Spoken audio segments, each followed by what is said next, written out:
രാജ്യത്തിന്റെ ചരിത്രത്തിലെ ഏറ്റവും വലിയ ഓഹരി കുംഭകോണം നടന്നുവെന്ന ആരോപണവുമായി രാഹുൽ ഗാന്ധി. ആസൂത്രിതമായി നടന്ന കുംഭകോണത്തിൽ പ്രധാനമന്ത്രിയുടെയും ആഭ്യന്തരമന്ത്രിയുടെയും പങ്ക് കണ്ടെത്താൻ സംയുക്ത പാർലമെന്ററി സമിതി അന്വേഷിക്കണമെന്ന് രാഹുൽ ഗാന്ധി ആവശ്യപ്പെട്ടു. രാഹുൽ ഗാന്ധിക്ക് മറുപടിയുമായി BJP രംഗത്തെത്തി.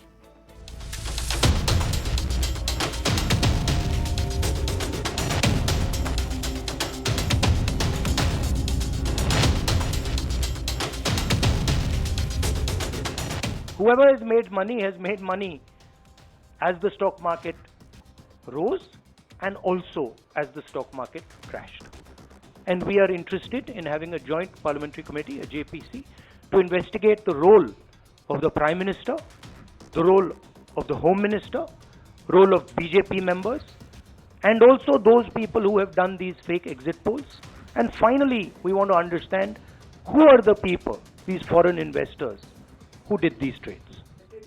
ഓഹരി വിപണിയും ലോക്സഭാ തെരഞ്ഞെടുപ്പുമായി ബന്ധപ്പെട്ട ഒരു ടൈം ലൈൻ വിശദീകരിച്ചുകൊണ്ടായിരുന്നു രാഹുൽ ഗാന്ധിയുടെ വാർത്താ സമ്മേളനം. വോട്ടെണ്ണുന്ന ജൂൺ 4 മുൻപ് ഓഹരി വിപണിയിൽ നിക്ഷേപം നടത്താനുള്ള അമിത്ഷായുടെയും നരേന്ദ്രമോദിയുടെയും ആഹ്വാനങ്ങൾ ചൂണ്ടിക്കാട്ടി 3 ചോദ്യങ്ങളാണ് രാഹുൽ ഗാന്ധി ഉന്നയിച്ചത്.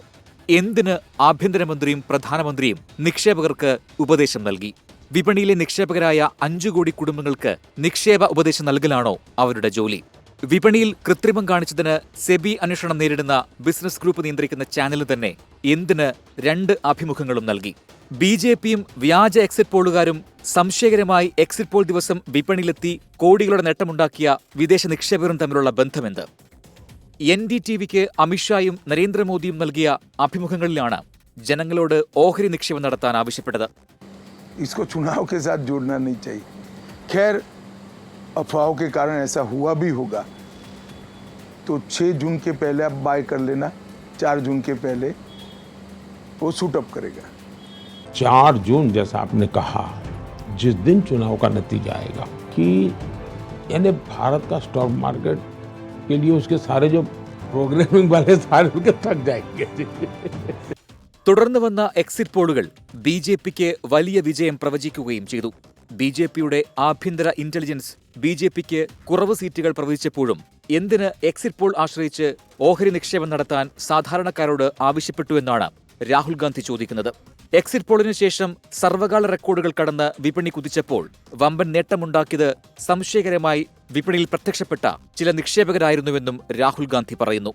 തെറ്റായ വിവരങ്ങൾ വിശ്വസിച്ച് നിക്ഷേപം നടത്തിയ 5 കോടി കുടുംബങ്ങളിലെ സാധാരണക്കാരുടെ കീശയിൽ നിന്ന് ചോർന്നുപോയത് 30 ലക്ഷം രൂപയായിരുന്നു.